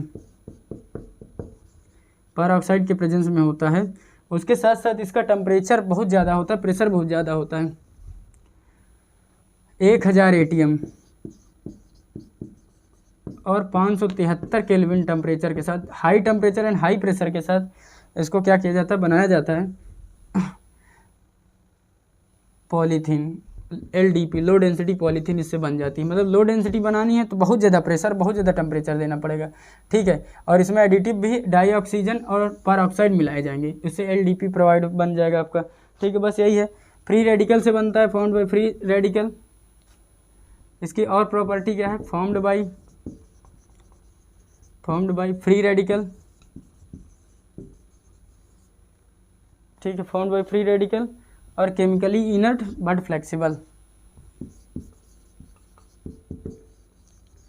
inert but flexible, chemically inert होगी, फ्लेक्सिबल होगी। इसका एग्जांपल क्या है, बहुत सारे एग्जांपल हैं। जैसे आप जो देखते हैं स्क्वीज बॉटल जिसको आप दबा सकते हैं, स्क्वीज बॉटल, ये सारी चीज़ें, जैसे ये वाला है, ये है, ये स्क्वीज बॉटल, इसको दबाएं दब जाएगा। जो चीज़ दब नहीं सकती उसकी लो डेंसिटी नहीं है, यानी उसकी हाई डेंसिटी। जैसे बकेट, बाल्टी को आप ऐसे करके दबाएंगे तो इतना नहीं दबेगा जितना ये दब रहा है, ठीक है। केमिकली इनर्ट है, फ्लेक्सिबल है। और इसके एग्जांपल क्या है, स्क्वीज बॉटल और बहुत सारे टॉयज़ वगैरह जो बनाए जाते हैं इसी से बनाए जाते हैं, ठीक है। तो ये ख़त्म हुआ आपका क्या, ये ख़त्म हुआ आपका LDP। और एक बचा हुआ है इंसुलेटर वगैरह भी, क्योंकि पुअर कंडक्टर ऑफ इलेक्ट्रिसिटी भी है, पुअर कंडक्टर है, इसलिए इंसुलेटर में भी स्क्वीज बॉटल के साथ साथ इंसुलेटर बनाया जा सकता है। वायर के ऊपर जो इंसुलेटर होता है वो भी बनाया जा सकता है। देखते हैं, दांत से तुरंत उसको खींच के लोग निकाल देते हैं, ठीक है। Form polymerization in the presence of Ziegler Natta catalyst. बस यहाँ परऑक्साइड की जगह जिगलर नाटा और टेम्परेचर और प्रेशर कम कर देना, 6 से 7 ATM, 333 केल्विन टेम्परेचर। बस इसमें क्या करना है आपको, यहाँ पे पॉलीमराइजेशन जो होगा डाई ऑक्सीजन और उसके जगह नहीं, जिगलर नाटा कैटलिस्ट के प्रेजेंस में कराइए। किसके प्रेजेंस में, जिगलर नाटा कैटलिस्ट, ये सब रफ कर दे रहा हूँ। और ये HDP हो जाएगी। हमको अब HDP पढ़ना, हाई डेंसिटी पॉलीथीन, ये लास्ट टॉपिक है। LDP HDP पढ़ाना था और यहाँ पे बन जाएगा HDP, हाई डेंसिटी पॉलीथीन, ठीक है। क्या करना है इसमें, इसका पॉलीमराइजेशन कराना है, पॉलीथीन की पॉलीमराइजेशन करानी है। वो ऑलरेडी इथीन की पॉलीमराइजेशन करानी है, पॉलीथीन तो ऑलरेडी है, इथीन का पॉलीमराइजेशन किस में कराना है? In presence of Ziegler Natta catalyst. इसमें सबसे इंपॉर्टेंट तो यही बात है कि किसके प्रेजेंस में होता है? जिगलर नाटा कैटलिस्ट, जिगलर नाटा कैटालिस्ट।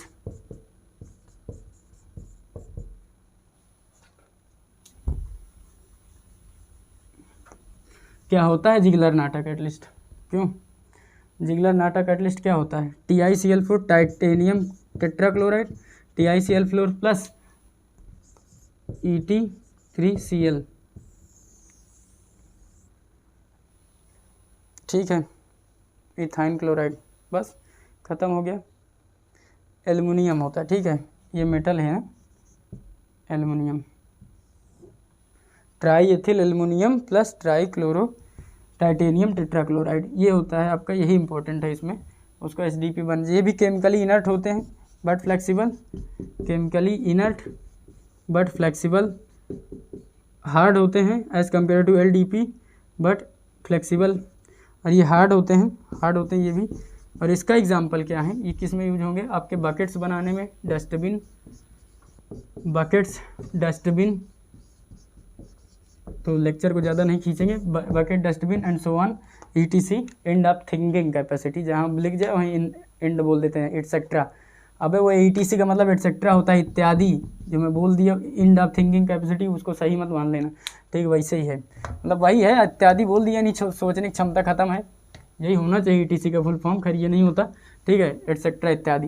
तो ये खत्म हो गया आपका बच्चा, क्या खत्म हुआ आपका? LDP, SDP, Ziggler Natta catalyst में याद रखना, TiCl4 एथिलीन टेट्राक्लोराइड के प्रेजेंस में कराया जाता है। अब मैंने अभी आप तक क्विक रिवीजन करिए, क्या पढ़ाया आपको, ठीक है, जैसे आपको मैंने पढ़ाया व्हाट इज़ पॉलीमर, पॉलीमराइजेशन जो होता है, हाँ खत्म हो गया, बस यही हेडिंग इतना ही थी।